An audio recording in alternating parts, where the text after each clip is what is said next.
చైనాలో మంత్రుల మిస్సింగ్ ప్రపంచవ్యాప్తంగా సంచలనం సృష్టించింది. ఇందులో అసలు ట్విస్ట్ ఏంటంటే అదృశ్యమైన చైనా మంత్రులు, ఉన్నతాధికారులు అందరూ ఆ దేశ అధ్యక్షుడు జిన్పింగ్ కు అత్యంత సన్నిహితులు.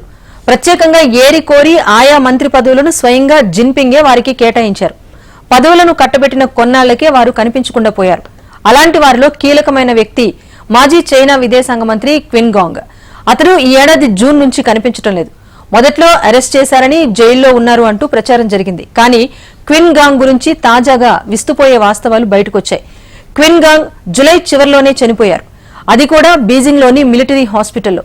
కానీ అతడికి సంబంధించిన చిన్న మాట కూడా బయటకు రాలేదు. అసలు క్విన్ గాంగ్ చంపేశారా లేక ఆయనే ఆత్మహత్య చేసుకున్నారా? అతడితో పాటు రక్షణ శాఖ మంత్రి కూడా చనిపోయాడా? ఇద్దరు మంత్రులతో పాటు ఇద్దరు జనరల్స్ అరెస్ట్ వెనుక అసలు సీక్రెట్ ఏంటి? Watch the story.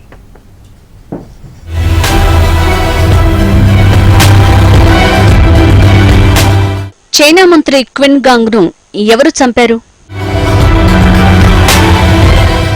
మిస్సింగ్ మంత్రులు దేశద్రోహానికి పాల్పడ్డారా? భద్రతా అధికారుల ఓవర్ టైం డ్యూటీకి కారణమేంటి? China supreme leader Xi Jinping దేశ అధ్యక్షుడికి అత్యంత సన్నిహితుడు. తన కేబినెట్లోనే కీలకమైన వ్యక్తి సడన్ గా అదృశ్యమయ్యాడు. అతడే కాదు, అత్యున్నత స్థాయిలో ఉండి జిన్పింగ్ కు అత్యంత సన్నిహితులైన పలువురు అదృశ్యమవటం అంతు చిక్కడం లేదు. ఈ ఏడాది జూన్లో అప్పటి చైనా విదేశాంగ మంత్రి క్విన్ గాంగ్ అదృశ్యమయ్యారు. అనంతరం ఆయన్ని మంత్రి పదవి నుంచి తొలగిస్తున్నట్టు బీజింగ్ ప్రకటించింది. క్విన్ గాంగ్ అదృశ్యమైనప్పటి నుంచి ఇప్పటి వరకు బహిరంగంగా కనిపించలేదు. అతడి వ్యక్తిగత జీవితం గురించి అనేక సందేహాలు, ఊహాగానాలు, ప్రశ్నలు వ్యక్తమయ్యాయి. కొన్ని నెలల తర్వాత క్విన్ గాంగ్ కు సంబంధించిన పలు ప్రశ్నలకు సమాధానాలు వస్తున్నాయి. అమెరికా మీడియా సంస్థ పొలిటికో చెప్తున్న ప్రకారం దుర్వార్తలే ఉన్నట్టు తెలుస్తోంది. చైనాలో స్టాలిన్ తరహాలో ప్రక్షాళన జరుగుతున్నట్టు తెలుస్తోంది. ఈ ప్రక్షాళనలో క్విన్ గాంగ్ పావుగా మారి ఉండొచ్చు.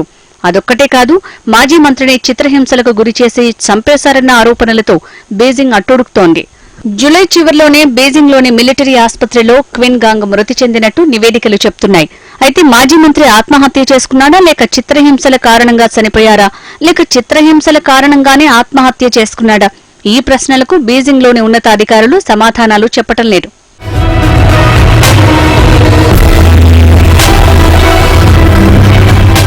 క్విన్ గాంగ్ మృతిపై చర్చలు, ఊహాగానాలు చైనాలో ఊపందుకున్నాయి.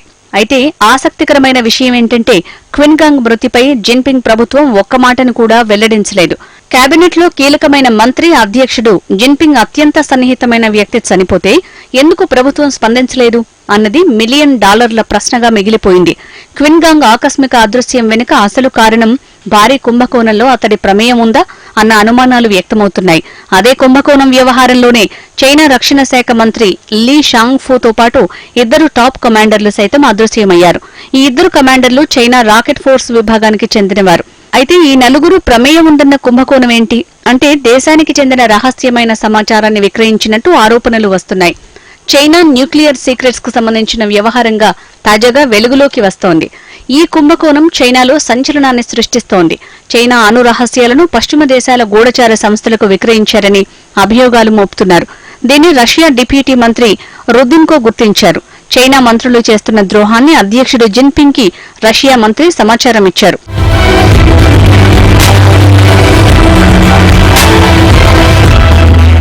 చైనాకు చెందిన అణ్వాయుధ కార్యక్రమాన్ని ఆ దేశ రాకెట్ ఫోర్స్ పర్యవేక్షిస్తోంది. క్విన్ గాంగ్ అదృశ్యమైన సమయంలో రాకెట్ ఫోర్స్ కు చెందిన టాప్ కమాండ్, ఆయన డిప్యూటీ, మాజీ డిప్యూటీ కూడా అదృశ్యమైనట్టు కథనాలు వచ్చాయి. అక్కడితో ఇది ఆగిపోలేదు. రాకెట్ ఫోర్స్ లో పలువురు టాప్ అధికారులు, మాజీ అధికారులు నిర్బంధానికి గురయ్యారు. వారిలో ఒకరు గుర్తించలేని వ్యాధి బారిన పడి చనిపోయారు. అంతేకాదు, అదృశ్యమైన కమాండర్లందరినీ ఆ తర్వాత చైనా ప్రభుత్వం తొలగించింది. వారి స్థానంలో చైనా నేవీ, ఎయిర్ ఫోర్స్ కు చెందిన అధికారుల్ని నియమించారు. ఇది చైనాలోనే అత్యంత అనూహ్యమైన, అరుదైన పరిణామంగా నిపుణులు విశ్లేషిస్తున్నారు. సాధారణంగా చైనా రాకెట్ ఫోర్స్ లో ఉన్నత స్థానాలకు అందులో పనిచేసే అధికారులకే ప్రమోషన్స్ ఇచ్చి భర్తీ చేస్తారు. కానీ జిన్పింగ్ అందుకు విరుద్ధంగా వ్యవహరించారు. జిన్పింగ్ ప్రభుత్వం చేపట్టిన ప్రక్షాళనలో చైనా రక్షణ శాఖ మంత్రి లీ షాంగ్ఫూ ఈ ఏడాది మార్చిలోనే అదృశ్యమయ్యారు. నిజానికి రక్షణ శాఖ మంత్రి పదవిని ఏరీ కోరి షాంగ్ఫూను జిన్పింగ్ ఎంపిక చేశాడు. కానీ క్విన్ గాంగ్ తర్వాతే అతడి విషయం బయటికి వచ్చింది. అక్టోబర్లో అతన్ని తొలగిస్తున్నట్టు జిన్పింగ్ ప్రభుత్వం అధికారికంగా ప్రకటించింది. అయినప్పటికీ క్విన్ గాంగ్ అదృశ్యం మాత్రం ప్రత్యేకంగా నిలుస్తోంది. చైనాకు చెందిన తోడేలు దౌత్యానికి సృష్టికర్త ఈ క్విన్ గాంగ్. అలాంటి వ్యక్తి అదృశ్యమైన జిన్పింగ్ మాత్రం ఏమీ తెలియనట్టు వ్యవహరించారు.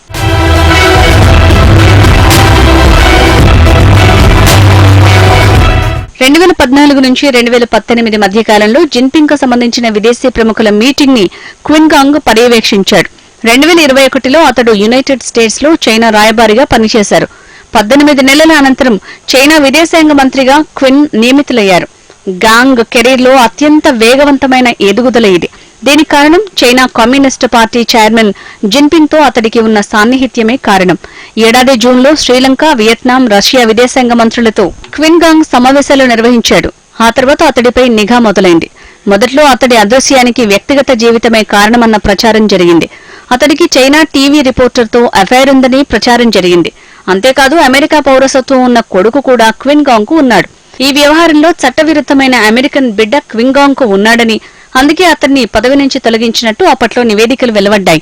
ఒకవేళ అదే నిజమైతే చైనాకు చెందిన అత్యంత రహస్యమైన రాజకీయ వ్యవస్థ గురించి మనకు ఒక కొత్త నిజం తెలిసినట్టే.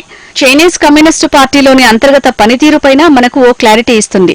ప్రపంచ ఆర్థిక వ్యవస్థకు, ఆసియాలో శాంతిపైన కూడా ఈ ప్రభావం తీవ్రంగా ఉంటుంది.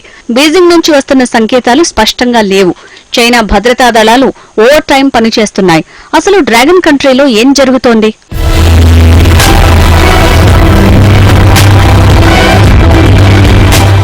డ్రాగన్ కంట్రీలో అణచివేత తీవ్రమైన నిరంకుశ స్థాయికి చేరింది.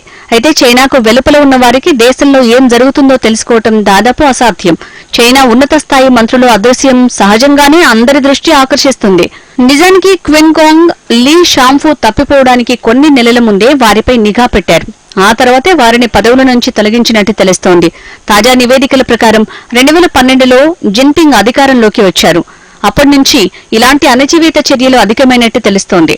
ఇప్పటి వరకు ఉన్నత స్థాయి నుంచి కింది స్థాయి వరకు లక్షలాది మంది అధికారులు పదవుల నుంచి తొలగింపునకు గురయ్యారు.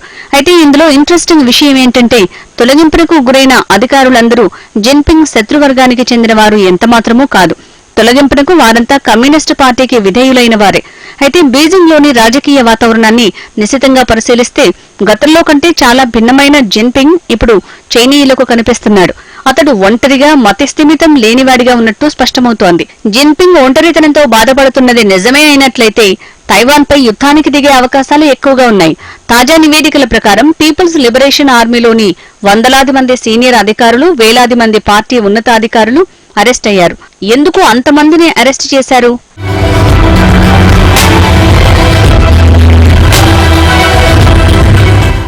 నిజానికి వారిపై అవినీతి ఆరోపణలు, దేశద్రోహం కేసులు నమోదవుతున్నాయి. అయితే అరెస్టు చేసిన అధికారుల్ని పక్కన పెడితే చాలా మంది కనిపించకుండా పోయారు. మరికొందరు మాత్రం ఆత్మహత్య చేసుకున్నారు. వారందరిలోనూ కామన్ పాయింట్, ప్రజానాయకుడైన జిన్పింగ్ పట్ల విధేయత చూపడం లేదట. ఇదే ఎన్నో ప్రశ్నలకు కారణమవుతోంది. అతిపెద్ద పార్టీపైన జిన్పింగ్ కు నియంత్రణ లేదా? మంత్రివర్గం, సైన్యం విషయంలో జిన్పింగ్ ఏం చేస్తున్నాడు? ఇవే కాదు, ఇలాంటి ప్రశ్నలు ఎన్నో ఉత్పన్నమవుతున్నాయి. వాటికి చైనీయుల నుంచి సమాధానాలు ఆశించడం అత్యాశ అవుతుంది.